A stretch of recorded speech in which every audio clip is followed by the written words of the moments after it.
The Holcim Foundation Awards is proud to partner with The Urbanist on Monocle Radio. The Holcim Foundation Awards is the world's premier competition for sustainable design, highlighting projects that contribute to the transformation of the building sector.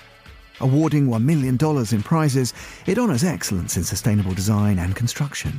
By showcasing innovative, soon-to-be-realised projects, the awards drive change and inspire a new generation to adopt responsible design practices. Entry for the next awards competition opens on the 1st of October. Find out more, get involved and submit your free entry. Go to holcimfoundation.org/awards. The Holcim Foundation Awards, proud partner of The Urbanist on Monocle Radio.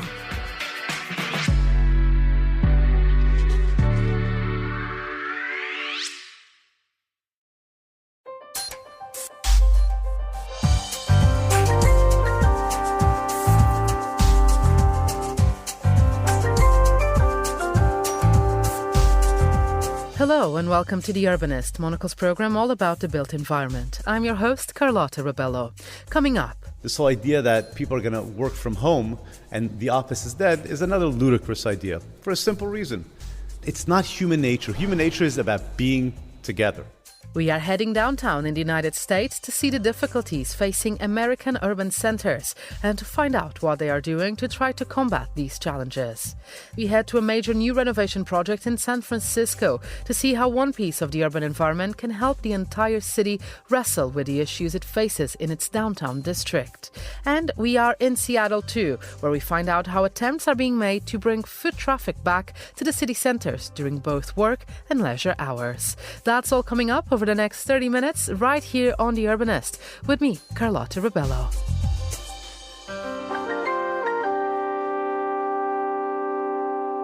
We start today in San Francisco at the opening of the Norman Foster-led renovation of the Transamerica Pyramid, which the developer Michael Schvo bought during the pandemic and is trying to use as a beacon to revive the city's downtown. Monocle's Chris Lord was at the opening and got some time with both Michael and Lord Foster to speak about not only this new project, but also the state of downtown San Francisco now and the hopes for its future. And I am so grateful that we are not that planning department of 1969. That's San Francisco's mayor, London Breed, addressing the city on a milestone day in its history. On September 12th, the Transamerica Pyramid, a landmark of San Francisco's skyline, reopened after an extensive renovation, care of Lord Norman Foster and his Foster & Partners firm. Built in 1972 for the insurance firm the Transamerica Company, it was designed by futurist architect William Pereira and was not popular when it was first erected. Nevertheless, it has since become an indivisible part of this city, as much as the Golden Gate Bridge and its century-old cable cars. But the renovation and reopening of the Transamerica Pyramid is doubly significant right now. 4 years ago, when Michael Schvo made this investment, it was an extremely challenging time in this city. Now this is for Frisco, San Francisco. Developer Michael Schvo made what has been called a billion-dollar bet at the height of the pandemic, believing not only in the promise of the Transamerica Pyramid as a place of work, but in San Francisco itself. As it stands, around 30% of office real estate is vacant in this city. And that mass evacuation of downtown, triggered in large part by many tech workers going remote, has brought with it an existential crisis for the urban core, which was accentuated by an entrenched problem of rough sleeping and empty shopfronts. San Francisco is tentatively on the mend, but the narrative desperately needs a reboot. Could the reopened pyramid, with floor after floor of expensive premium office real estate, really do that? Here's developer Michael Schvo. Our goal is to elevate super prime real estate in order to elevate people's lives. And it doesn't matter if there's a pandemic or there's a war or everything is great and rosy and the economy is great. These acquisitions and these investments are forever acquisitions, or most of them are. The Transamerica Pyramid is one of the most important buildings in America. It's an irreplaceable asset. So yes, maybe the timing was not exactly perfect. People had doubts if the office market will ever recover. But if you've read anything I've said, I've been very consistent that number one, San Francisco is one of the greatest cities in America. It will be here forever. And number two, this whole idea that people are going to work from home and the office is dead is another ludicrous idea for a simple reason. Pre-pandemic, everybody wanted to be Google, Apple, Facebook, right? Let's have big open offices, be there and collaborate. So all of a sudden there's a pandemic and everybody's going to sit in their pajamas in their bedroom and work on Zoom. It's not human nature. Human nature is about being together.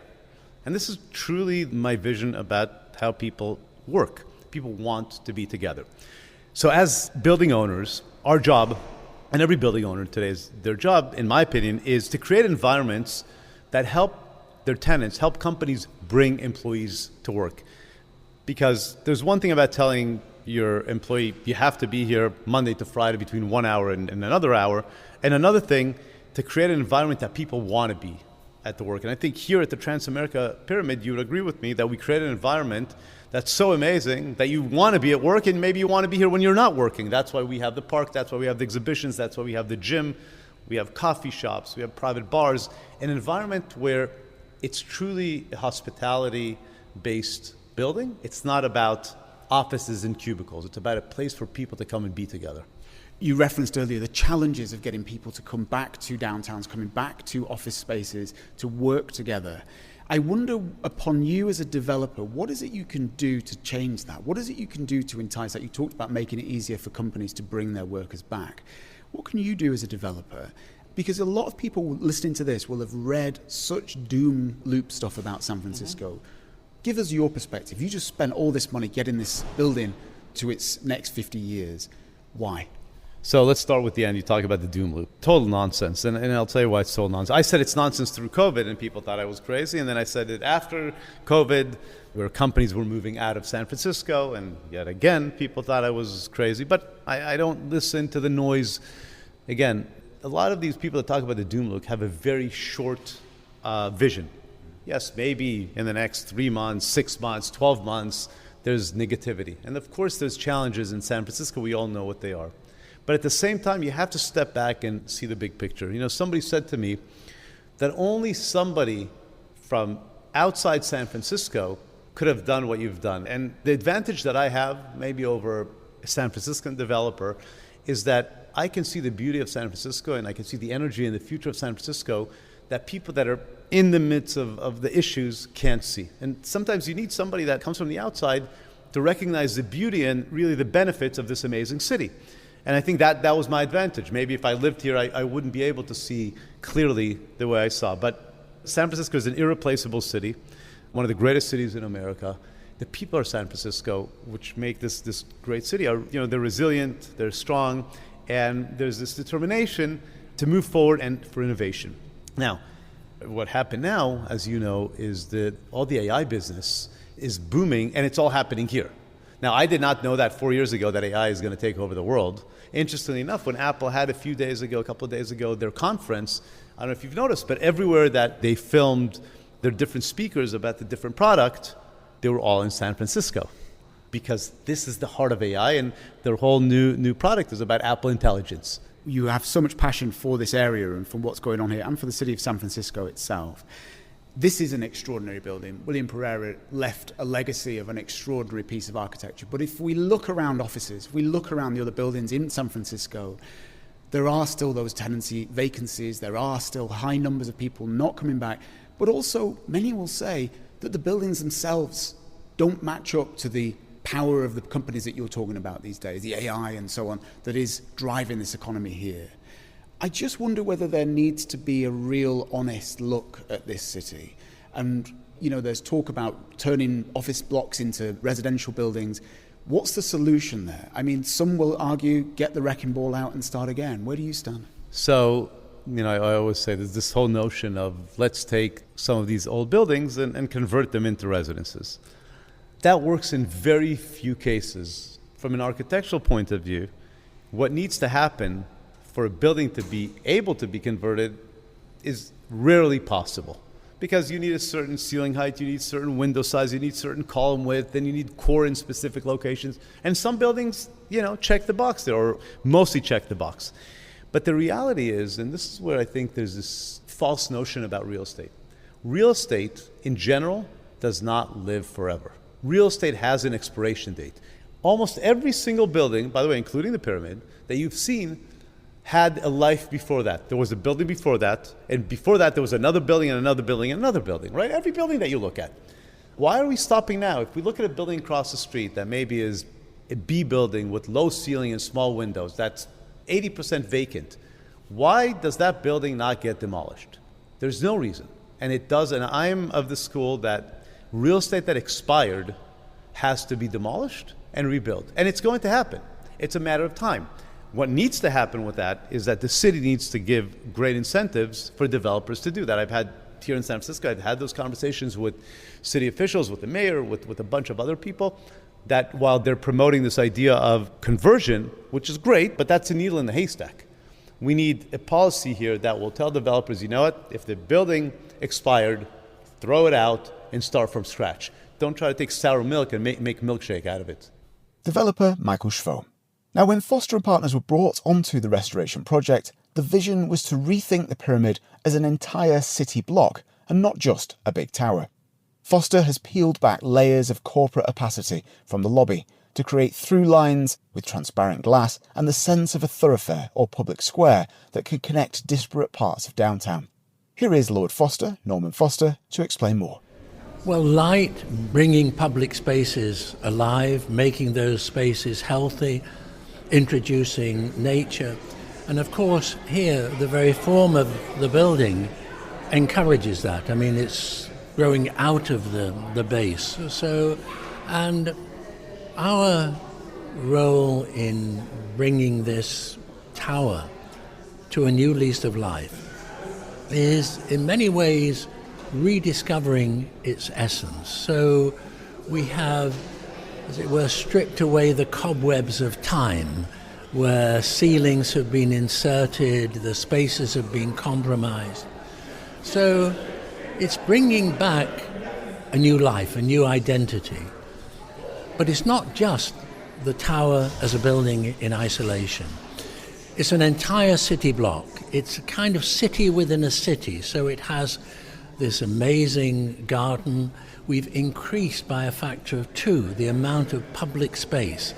So the base of the building, the lobby, is open to the public. The garden, 49 redwood trees. These were almost saplings at the time, 52 years ago, when the building opened and its time capsule was planted. We opened that capsule 52 years later, and we find out just how controversial, how cutting edge, how divisive it was at the time. And now change, acceptance, celebration, and the planting of another time capsule. There'll be a ripple effect from this building in the same way that there's a ripple effect from the adjoining Jackson Square. So this city within a city is about all the key issues of sustainability. It's about bringing nature, public space, shopping, galleries, art, culture, all the things that make a neighborhood, that make the walkable city an exciting and challenging place to be. So it's highly symbolic. In many ways, it's the rebirth of a city as well as a building. Of course, you've famously said that cities are probably the greatest invention of our civilization as humans, but I wonder, this city has really had a rough few years, and there's been some challenges that have happened here. Just reflecting on this project, I wonder what this might mean for downtown San Francisco, and I wonder what other downtowns, not just in America, but all over the world, but especially here in America, what they could possibly look at here, and I guess what the future of downtown looks like as you see it. I'm the United Nations elected advocate for the Forum of Mayors. And on behalf of the Secretary General, one occasion I addressed the General Assembly, and I was asked to promote the importance of master planning for cities of the future. And I'm describing the city of the future as being walkable, sustainable, about neighborhoods. And as I was saying, the city of the future is here in San Francisco, here and now, and this, all the ingredients, the public space, the greenery, nature, art, the exhibition, the shops, And it's here in San Francisco. And so whether you look at the arts, whether you look at the sciences, whether you look at research, innovation, this is the epicenter. We're surrounded by maquettes of offices, frankly, that you have built all over the world, spaces where people go every day to go to work. I wonder what you think when we are in a moment when people are wondering what the future of the office looks like. I wonder what you think it might be. I think it's probably a misnomer to call it office. I think that the reality has overtaken the term. So whatever the words you use, it probably includes the key word of community. Each of these buildings at the base, at the junction with the city of which is the host to the building, to that private world, offers a mediating space and encourages a community involvement. And I think more and more, and it's something that for as long as I can remember practicing as an architect, from the very first project, which was about disenfranchised dockers in London's Docklands, was really celebrating lifestyle, the opportunity for the workplace to be transformative in terms of leisure, in terms of sport, a healthy place, a place where you could bring your family, whether that was Willis Faber, which introduced a swimming pool, flexi time, so people working there would be swimming with their family in the pool, the sports club in the dockers area. So that's going back, 6 decades, but that narrative is still alive and well in the more recent projects that you can see here and that you can see here in San Francisco. Lord Norman Foster. The developer Michael Schvo is naturally bullish about the pyramid's future, even if there are still many more tenants to find. For now, like the old-time cable cars that ply these streets, San Francisco's revival trundles on. Nevertheless, the fanfare that accompanied the pyramid's reopening has injected momentum into downtown. There are other green shoots. Johnny Ive, the original designer of the iPhone, is working on new campuses and projects around Jackson Square. There are new shops and groceries opening, and yes, quite a few AI firms are eyeing up a place of their own in the centre of town. With a mayoral election in November, the city is looking for leadership on what its future looks like. There are downtowns struggling all over America, and San Francisco, which historically has had a knack for reinventing itself, could just show the way. For Monocle in San Francisco, I'm Chris Lord.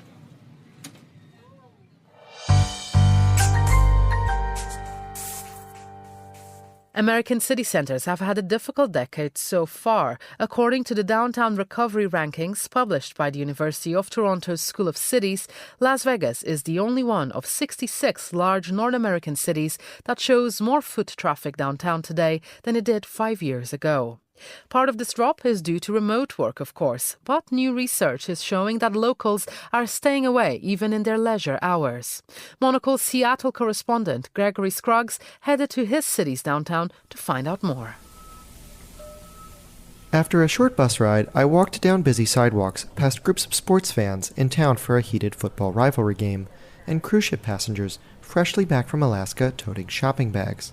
Then I headed into a high-rise hotel where the brightest minds in urban place management were debating precisely what I had just seen. People like myself, a local resident who lives just a few miles away, are an increasingly rare species to be spotted downtown. That phenomenon was a hot topic at this year's 70th annual conference of the International Downtown Association. Unlike perhaps any time in the organization's 7-decade history, downtowns are at a tipping point as they adapt to a new era. Leaders from downtown business improvement districts across the continent were on hand to discuss topics like office-to-residential conversion and filling vacant retail spaces, or entertain sales pitches on the trade show floor from companies selling the latest outdoor street furniture, mobile information kiosks, and tricycles for carting street cleaning supplies.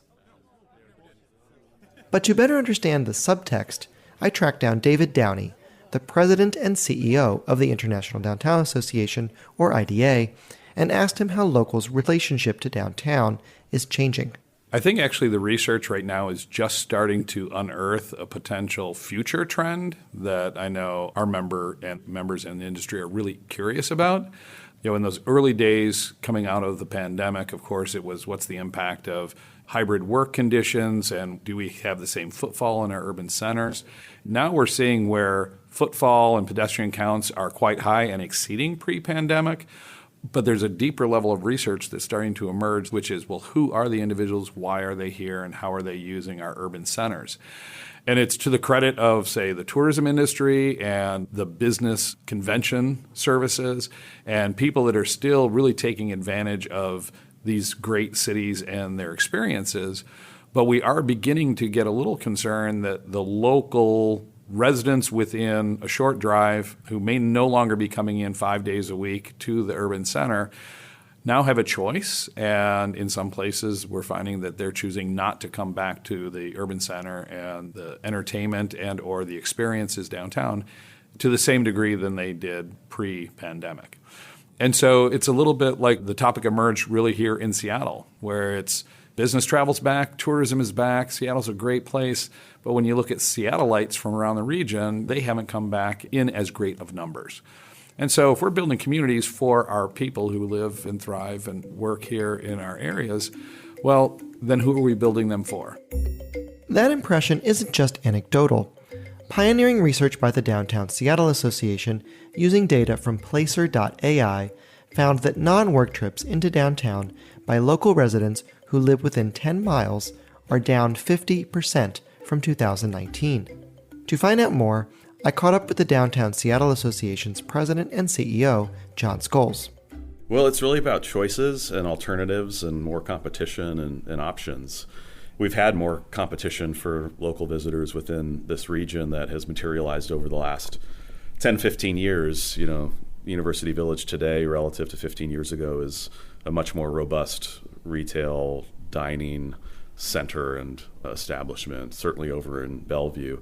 So that's part of it, and we saw these trends begin to develop pre-pandemic. So it's not all the pandemic, but certainly the pandemic's impact on our downtown of closing down, shutting down, the plywood going up, significant business losses, I think certainly had an impact. Now we've had a lot of reopening and you don't see plywood and there's a lot going on, and our total visitation in July of this summer was 94% of July of 19. So there's a lot of success stories and bright spots. When we start to unpack who's coming, we're seeing locals come less often. We're sort of making up the difference with folks that are coming on cruise ships or coming for conventions or coming for leisure travel from places outside of the state. Insofar as tourism is essentially back to where it was, and by some metrics even exceeding, there is liveliness in the streets. It's not a ghost town by any stretch. But what does that change in composition do for the life of the city when you do have such an imbalance between out-of-region visitors and locals in the downtown core? Well, I've always believed that for a downtown to be successful, locals have to love it first, and then people from other places will as well. They're going to love it because locals love it and think it's cool, and it's designed for and responsive to the diversity of folks who live within the region. That, I think, has got to be a cornerstone of creating a great downtown. It's got to be relevant to locals. You mentioned competition from other urban centers and retail destinations. What is it that they offer that lures people away from downtown? Is it just a better quality of retail and dining product, or are there conditions around, public safety, for example, that might make someone choose to maybe drive to a lifestyle center sort of shopping mall rather than take public transit and go downtown?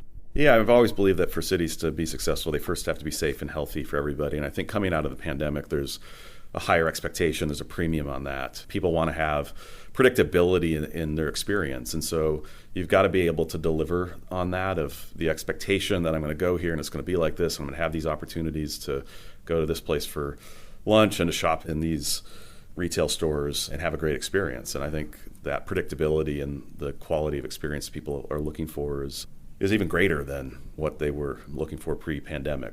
There are folks for whom basically their tolerance for street disorder is gotten to zero. They don't want to be in the public realm with essentially anybody exhibiting signs of addiction, mental illness, all the sort of potent cocktail of social ills afflicting many downtowns around North America. How do you win back a local like that? Disorder, which I think is, garbage, it's graffiti, it's drug use, it's drug sales. It's sort of the things that we really don't want to see in a public realm, a space that's supposed to be for everybody. It creates a sense of unpredictability, and that isn't our friend to welcoming people back, wanting more people downtown, wanting them to linger and spend more time wandering the streets, going to movies, going to festivals, going to dinner. And I think in some ways we sort of shorthand what's happening under the banner of disorder by calling it homelessness or public safety, but it's sort of all of that is results or adds up to, in my mind, this sense of like urban disorder that people see and experience in certain areas of downtown still. And it's a big headwind to inviting locals and folks from out of this region back. So you've got to create an environment that is safe and clean and healthy and predictable. And we've got a fentanyl crisis that has, I think, been responsible for a significant amount of the disorder, of the trash, of, some of the crime that we still have, we see the public use and sale, of the suffering. And we have to do better at intervening in this crisis and with those that are using, selling, and dying from this drug. You've said that organizations like the Downtown Seattle Association have a lot of work to do. So what does that work actually consist of? Can you describe the ways in which you are, within the limits of what a downtown business improvement district can achieve, making those improvements to the public realm so that locals feel that it's safe and predictable for the kinds of leisure activities, how they choose to spend their time? We've significantly increased our cleaning services in the downtown provided by an ambassador team of 101 and then another 64 ambassadors in other positions. So pretty dramatic expansion over the last couple of years in just the boots on the ground, cleaning, safety, hospitality services to address some of these challenges. We've expanded our activation and programming and management of parks in downtown, beautification, public art, lighting. So direct investments in enhancing the urban experience for folks. But we don't control the police department, we don't control the court system, we don't control the jail. There's a lot of public policy and decisions and legislation that impact people's experience. And so we are working every day to influence better outcomes and decisions in those areas, and was down at City Hall earlier just before our conversation, meeting with leaders there. So we're asking for more police presence. We're asking for more cleaning and alley flushing and street washing by the city's Department of Transportation. We're asking for more park ranger presence alongside our staff in places like Westlake Park. So, and more coordination with our services and our team and City Hall. So there's a lot of progress that's been made over these last couple of years in addressing those issues. We still have challenges that remain. And there's, I think, still sort of a series of multiple truths. And one of those is that you can have a great experience in downtown in lots of neighborhoods and doing lots of different things. And there's still challenges that remain in certain areas on certain blocks. Denver, Colorado's capital city at the foot of the Rocky Mountains, offers one potential bright spot in the data, but also signals a changing type of downtown, one more driven by scheduled activities than urban discovery. My name is Courtney Garrett. I'm the president and CEO of the Downtown Denver Partnership. 86% of our average foot traffic is back in downtown. And that's really being driven by what I would call destinations or experiences. Events, sports, dining, arts, things that people plan to do because they're really exciting things to come do in the downtown. In fact, we've also seen since 2019 consistently, even during the pandemic, 70% of our downtown users are coming from Colorado. So again, coming to downtown because there is something to do or something to see. How does a downtown change when it becomes primarily a destination for pre-planned activities and events, as opposed to a place to think of the kind of classical Parisian sense of the flaneur that just wanders around because there's a certain liveliness and you don't know what you might find one block to the next? Well, we've been engaged in quite a bit of work with our businesses, really talking to them about what it means to shift your business model from focusing, particularly those who say served lunchtime 5 days a week. So shifting the business model to understand the changing dynamics, that we do have this increase of leisure and entertainment user that businesses can capitalize on. So I think it is, again, in traditional downtowns that have been so driven by commercial office historically, like a Denver, it's going to take a retraining of how to capitalize on those businesses and to offer things that will give people that reason to just come and see what happens. We launched a campaign last year called My Denver, and part of that was to reinstill the passion and the love of downtown that Denverites have. There is an inherent love of our city that is part of our culture. So it was really, tell us your story. Why do you love downtown? And reinstill, oh yeah, that is a place where I like to just go and find. And then pragmatically, we're planning new parks. We have a really robust retail strategy for 16th Street. So again, creating more of these experiences that are about discovery and are about serendipity and surprise. When you're alone and life is making you From Monocle in downtown Seattle, I'm Gregory Scruggs. downtown, when you've got worries, all the noise and the hurry seems to help. And that's all for this week's episode of The Urbanist. Remember to get your tickets now for the Monocle Quality of Life Conference, this year touching down in Istanbul on the 10th to the 12th of October. You can find out more and secure your place by heading over to conference.monocle.com. The Urbanist is produced by myself and by David Stevens, who also edits the show. Andrew Tuck will be back next week. I'm Carlotta Rebello. Goodbye, and thank you for listening, City Lovers.